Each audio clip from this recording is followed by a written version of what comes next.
Hello mga kalabs! Kumusta po kayo? At dahil umagang-umaga nga po dyan, ay nagsuot na nga po ako ng sweater para hindi nga po ako lamigin. Tapos na nga din po pala akong kumain dyan, kaya ready na nga din po akong pumasok. Bago nga po pala ako lumabas, ay tinignan ko nga po muna yung sarili ko sa salamin para nga po tignan kung maayos na po ba ako. Okay na nga din po na nag-sweater ako dahil dito pa nga lang po sa bahay ay malamig na nga po. Paglabas ko nga po ng bahay mga kalabs ay sakto naman pong dumating si Isa. Kaya siya na nga din po yung kasabayan ko sa pagpasok. Yung pinsan ko naman po ay ihahatid na nga lang daw po siya ni papa niya. Hindi pa nga din daw po kasi siya tapos sa pagbibihis mga kalabs. Kaya mabuti na nga lang po at meron na nga din po akong kasabayan. Palitita ko na nga po pala siya mga kalabs dahil pinsan nga po siya ni mama. At ayan nga napatawid na rin po pala kami dito ni mama. Halos madami nga din po palang mga nag-sweater na estudyante. At syempre, pag uwi nga po namin kaninang tanghali ay kumain na nga din po kami.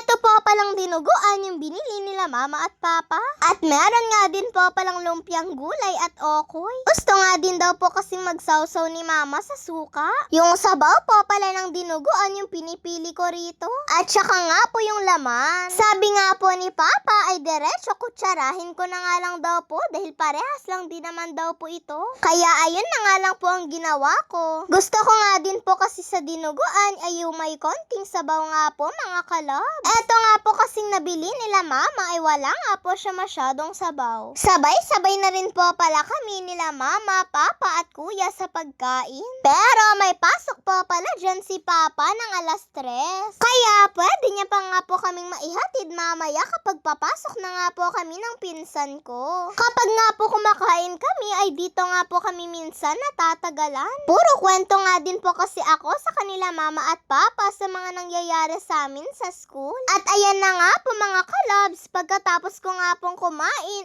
eto nga at naghilamos at nagbihis na nga din po ako kaagad. Magpapatrintas nga din po kasi ulit ako kay ate. Bukas po pala ay uuwi na nga din po si ate sa Tuguegarao. Sa Lunes nga daw po kasi ay may pasok na nga din daw po sila. Kaya sa susunod po siguro na pumasok ako ay hindi na nga po nakatrintas yung buhok ko. At ganitong style naman po pala yung ginawa sa akin ni ate, yung kalahati nga lang po yung natitirintas. Sayang nga lang at hindi daw po kasi marunong si mama sa pagtitrintas ng mga ganito. At yung simpleng trintas nga lang daw po kasi yung alam ni mama na gawin. Ayan nga at sa wakas natapos na nga din po si ate.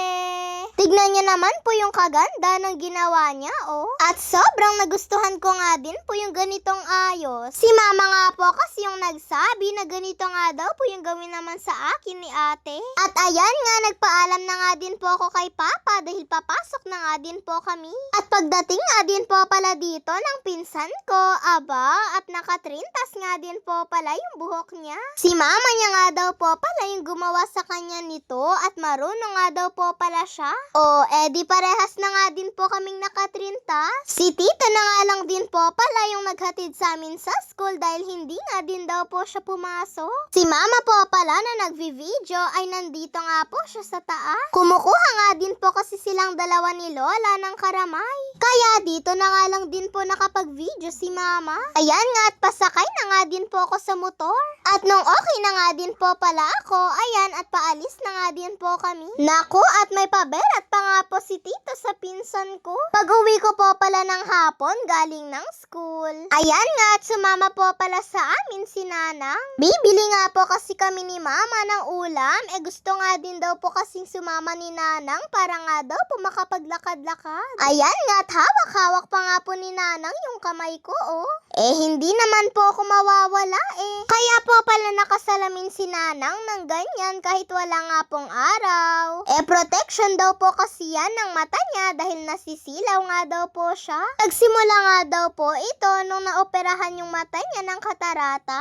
Ayan nga mga kalabs at nakarating na nga din po kami dito sa may talipapa. Pagkarating nga po namin dito ay eto nga po palang ice cream yung inuna ko nga po. Sabi ko din po kasi kay mama kung pwede pwede ay bilhan niya nga din po ako ng ice cream. At pumayag naman po si mama mga kalabs. Kaya kumuha na nga din po ako nito pong gusto ko. Nako nga mga kalabs, sabi pa nga po ni mama ay parang hindi niya nga daw po nabayaran itong ice cream ko. Hindi nga daw po kasi naisali sa binayaran niya.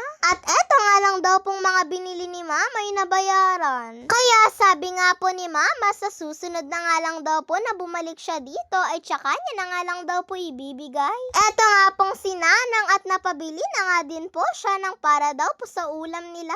At dito na nga lang din daw po pala siya bibili. Ako naman ay binuksan ko na nga din po itong ice cream ko para nga po makain ko na rin po. Baka po kasi pag uwi namin sa bahay ay tunaw na nga po ito eh. Eto po palang tilapia yung binili ni Nanang. Eto nga at malapit ko na rin nga pong maubos. Eto nga pong kinakain ko. Ayaw naman po ni mama kaya sinolo ko na nga lang po ito. Pero syempre mga kalabs, bawi-bawi nga din po ng tubig pagka uwi sa bahay. Sana nga lang po ay wag nga pulit akong sipunin. Namimiss ko na nga din po kasing kumain ng ice cream eh. Lalo na at chocolate flavor nga po ito. O diba kahit wala na po itong laman ay sinisimot ko pa rin po ito.